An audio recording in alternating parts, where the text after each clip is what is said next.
سب سے احسن عمل کون سا ہے جس سے اللہ بھی اور اس کی مخلوق بھی خوش اور راضی ہو جائیں؟ دیکھیے، یہ جو سوال ہے، اگر ہم اللہ کے نبی صلی اللہ علیہ وسلم کی احادیث صلی اللہ مبارکہ علیہ کو وسلم۔ دیکھیں تو آپ صلی اللہ علیہ وسلم میں مختلف لوگوں کے بارے میں ارشاد فرمایا کہ یہ تم میں بہترین لوگ ہیں۔ ٹھیک۔ اس سے معلوم ہوتا ہے کہ ان کا عمل بہترین ہے، جبھی وہ بہترین ہے۔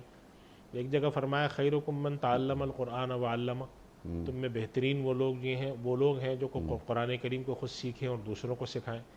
ایک جگہ فرمایا خیرکم خیرکم لأہلہ، تم میں بہترین وہ لوگ ہیں جو اپنے اہل خانہ کے ساتھ اچھے روش برتاؤ کرتے ہیں۔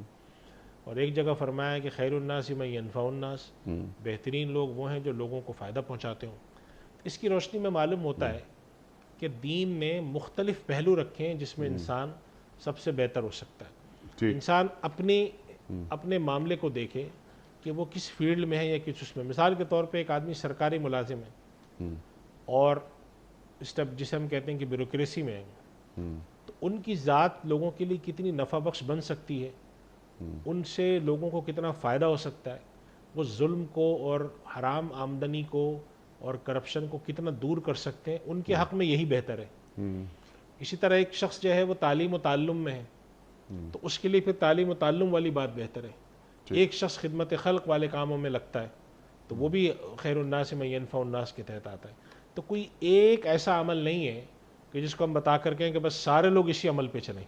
ہر آدمی اپنی فیلڈ میں اپنی جہت کے لحاظ سے اگر اخلاص کے ساتھ لوگوں کو فائدہ پہنچانے کے لیے خدمت خلق کی نیت سے کام کرتا ہے تو جس شعبے میں بھی بیٹھا ہوگا انشاءاللہ وہ اللہ تعالیٰ اس کو اجر عطا فرمائیں گے۔